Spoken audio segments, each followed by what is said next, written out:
So the object.create technique seems to be the only one that doesn't have adverse side effects. Finally, we need to make the grab method available on all van instances, without making that method available on any of the car instances that are not vans. As usual, we will add the properties that we want to be available on all instances of a class to the prototype object that is stored as a property on the constructor function.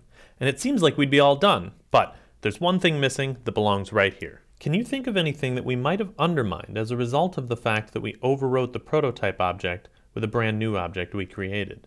Looking at the diagram for a moment, remember that this object that we placed at the key .prototype on our van function replaced an object that came for free with the van function. So is there anything you can remember about the original object that was special and important and might need to be put back?